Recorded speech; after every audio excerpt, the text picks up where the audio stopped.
Assunto muito sério. Rodrigo Carpati, doutor Rodrigo Carpati, que é advogado, está com a gente. Vamos falar sobre contratos de aluguel. Seja bem-vindo. Como vai? Tudo bem? Tudo bem, você. São tantas as pegadinhas que a gente pode ter nessa situação, né? Com certeza. Tem que tomar muito cuidado na hora de firmar uma locação. E não se animar muito, porque às vezes a gente vai por impulso. Parece que você encontrou o imóvel que você sempre sonhou e qualquer coisa que te colocarem lá, você aceita, né? E tem algumas armadilhas também. A internet também você acaba caindo, você vê um imóvel, pode ter algum problema, então tem que tomar muito cuidado, não basta ir por impulso. Se você for por impulso, você pode realmente estar trazendo um novo problema. Na sua vida, né? Olha, tem muitas dúvidas que chegaram, dá tempo de você mandar suas perguntas também. Vamos ver a primeira dúvida de quem é? É do Daniel. O proprietário pode escolher para quem locar o imóvel? Pode escolher não locar para quem tem uma família grande, por exemplo? Então, infelizmente o proprietário ele pode, porque não existe uma relação de consumo entre o proprietário e o inquilino. Se tivesse uma relação de consumo, que tivesse à mercê, por exemplo, do Código de Defesa do Consumidor, o proprietário não teria a faculdade de escolher. Como não está, o proprietário ele pode sim escolher para quem locar esse bem. Quer dizer, eu tenho uma casa, quero alugar para você, você tem 4 filhos, fala, não, com 4 não aceito. Exatamente. Ou tem cachorro eu não quero. Não pode ter nenhuma forma de discriminação. Então não pode discriminar alguém em função da raça, da cor, da opção sexual. Isso seria um crime, inclusive, mas é o meu bem, eu posso escolher para quem locar. Eu não quero, por exemplo, que o bem seja deteriorado com um animal, eu tenho um piso de mármore ou um carpete de madeira que pode se estragar se tiverem muitas crianças. O bem, por exemplo, pode não estar preparado, pode não ter grade ou tela para criança. Então o proprietário pode sim optar. Muito bem. Vamos ver mais uma. Renato, aluguei um apartamento recentemente e fiquei muito surpreso ao ver o proprietário do imóvel que aluguei utilizando a piscina do prédio, mesmo ele não morando mais lá.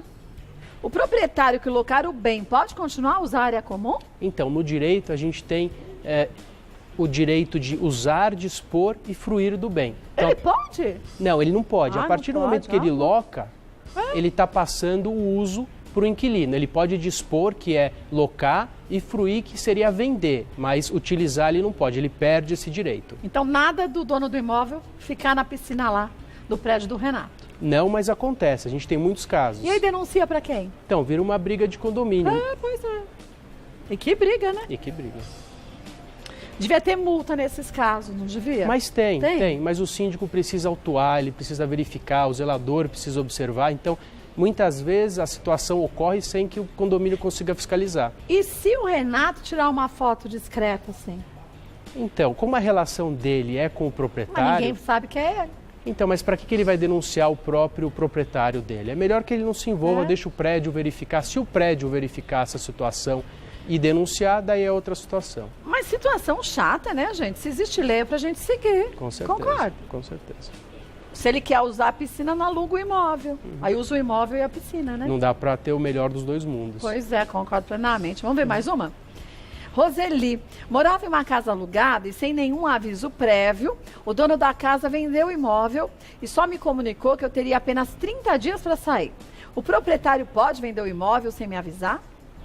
Então, se o imóvel for vendido no curso da locação, aquele que adquiriu o bem, ele tem direito de denúncia, mas ele tem que dar um aviso de 90 dias. Não de 30, né? Não de 30. E ele precisa conceder, sim, o proprietário, antes de vender, o direito de preferência para aquele inquilino, desde que aquele contrato esteja averbado no registro de imóveis. Então, a Roseli pode entrar com algum tipo de ação contra o outro dono, já que ele não perguntou a ela se ela queria o imóvel e só está dando 30 dias para ela sair? Se o bem tiver sido registrado, se a locação tiver sido registrada no cartório, ela pode inclusive consignar o valor em juízo e comprar ela o bem. Se ela não tiver essa intenção, ela pode entrar na justiça e impedir a desocupação em 30 dias. Porém, ela vai ter que desocupar em 90, que é o que reza a lei. Mas vai ter que desocupar. Vai ter que desocupar. Volto que tem muita pergunta. Quer advogado? Vamos ver a primeira pergunta dessa leva, que é do Adailton. A síndica do meu prédio vive pegando no meu pé e fica me multando. Sou obrigado a pagar? O proprietário pode me despejar?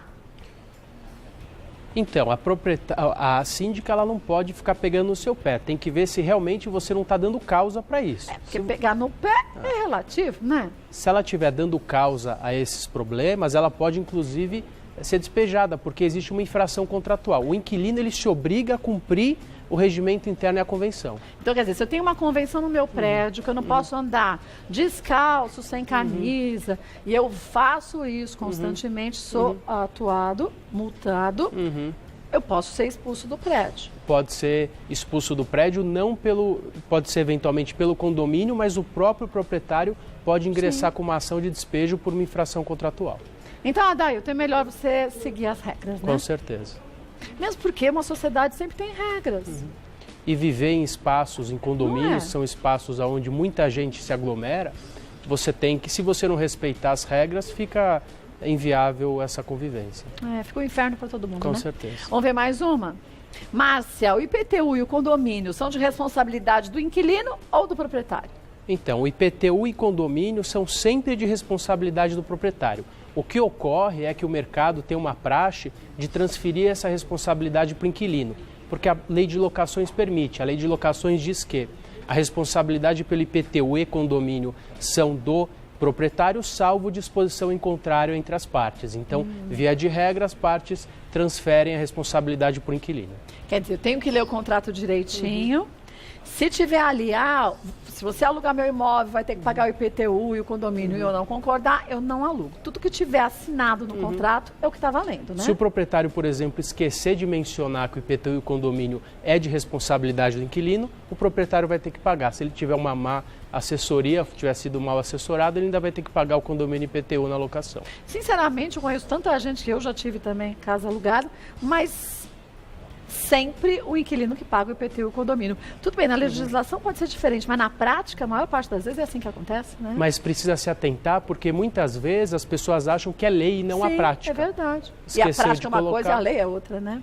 Perfeito. Bom, outra coisa, e melhorias no prédio? Por exemplo, estão fazendo uma reforma no prédio.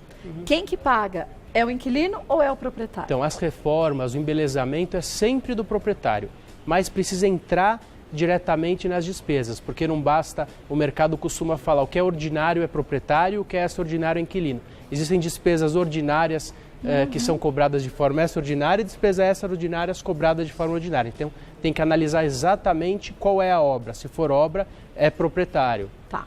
Vamos ver mais uma. Melhorias no imóvel é proprietário, né? Melhorias do imóvel é proprietário. Juca, o proprietário não paga o condomínio, sendo que eu passo o valor para ele. Aqui. O que eu devo fazer? Posso ser impedido de utilizar as áreas comuns? Então, são duas questões. É uma situação complicada, porque tem muito proprietário que não consegue locar o bem pelo valor que ele pretende, então ele segura o IPTU e o condomínio no repasse, não paga. Então, em um momento, esse inquilino vai ser despejado, não vai ser despejado, esse imóvel vai ser perdido, então o proprietário vai sofrer uma ação. O inquilino não tem o que fazer, ele pode tentar acordar com a administradora do bem ou com o próprio proprietário para repassar diretamente o condomínio para a gestão, para o prédio, o que dificilmente vai ser aceito. Então ele tem que tomar cuidado para não pagar, para não deixar essa ação correr e ele sofrer, por exemplo, o impedimento, porque essa unidade vai ser vendida para terceiros. Mas o que ele pode fazer, já que ele não pode ele mesmo, sem o consentimento do proprietário, pagar direto para o condomínio? Monitorar, verificar se a ação está seguindo. Se ele correr o risco desse imóvel ser vendido, ele sai antes, ele rescinde o contrato. Existe a rescisão também por parte do descumprimento do locador. E a questão do impedimento da utilização de áreas comuns, de forma alguma, nem o proprietário, nem o inquilino, nem ninguém podem ser proibidos de utilização de áreas comuns. Por falta de pagamento de condomínio, né? Vamos ver mais uma. Sueli, se eu sair antes do prazo, pago multa? De qual valor? Existe uma regra? Então, mais uma vez, a regra é uma praxe do mercado. Normalmente são 3 aluguéis. Então, a pessoa tem um aluguel de R$1.000, a multa normalmente é R$3.000. Só que essa multa, a lei estipula o quê? Que essa multa deve ser cobrada de forma proporcional. A lei fala em pro rata temporis. Então, se faltar, por exemplo, é um contrato de 30 meses, ela ficou 20 meses, o aluguel são 3 aluguéis, faltam 10 meses, ela vai pagar um aluguel. É uma regrinha de 3. Agora, e se de repente, estou eu matuscando aqui numa outra pergunta.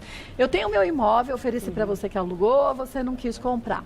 Tudo bem, vendi para outra pessoa. Eu tenho que te pagar esses 3 meses?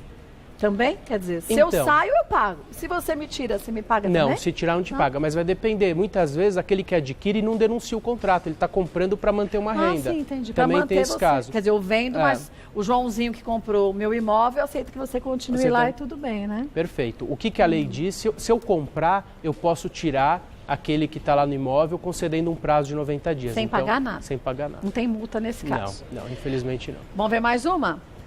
Jussara, quando vencer o prazo do contrato, tem que sair ou renova automático?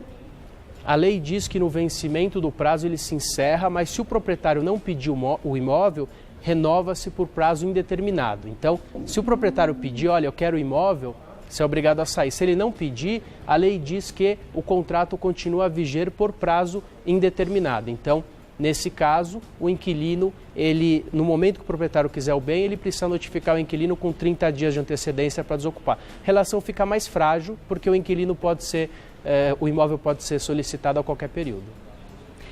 E se o inquilino quiser sair, ele avisa o proprietário e o proprietário pode pedir multa?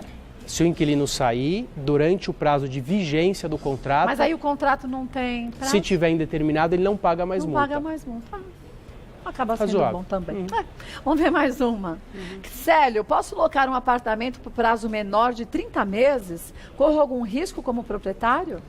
Corre sim. Corre? Porque quando o contrato é de 30 meses, a lei te dá a garantia de uma denúncia vazia. Então, a qualquer momento, você pode passar o prazo de 30 meses e pedir o imóvel. Se o contrato é por prazo inferior, o proprietário só vai poder pedir o bem em casos específicos, ou por uso próprio, ou por infração contratual, ou falta de pagamento. Caso não ocorra, o contrato só vai poder ser denunciado depois de 5 anos da vigência do mesmo. Agora, deixa eu lhe perguntar para a gente encerrar uma coisa. Existem hoje em dia várias formas que o proprietário busca para se garantir também da inadimplência, que a gente sabe que tem crescido cada vez mais, porque a gente está no momento no mundo muito complicado financeiro.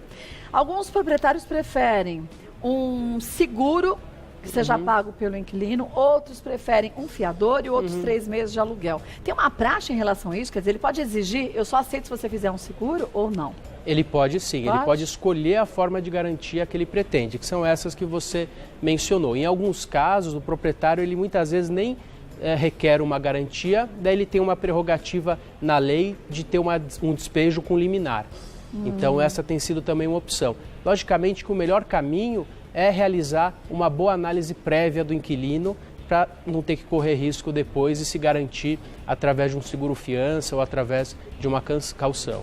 Acho que o melhor negócio é aquele que tem que ser bom para os dois lados. Sempre, com não certeza. É? Para o dono do imóvel e para quem vai alugar. Quer dizer, os dois lados têm que ter boa garantia e bons relacionamentos também, né? Para resolver problemas que, infelizmente, acontecem, né? Acontece, você loca um bem, você está ali no imóvel, às vezes você precisa do proprietário porque quebrou alguma coisa. Então, quanto melhor for essa relação, mais saudável, vai ser mais fácil a manutenção do inquilino para o proprietário e do proprietário também para manter um bom inquilino. É verdade. Olha, vou passar para vocês o contato do Dr. Rodrigo Carpati, que é advogado. Qualquer dúvida você pode entrar em contato. O telefone é o 0 operadora 11 3095 6000. E querendo que a gente fale sobre algum outro tema, fique à vontade, mande para a gente. Dr. Rodrigo retorne e a gente esclarece. Obrigada mais uma vez.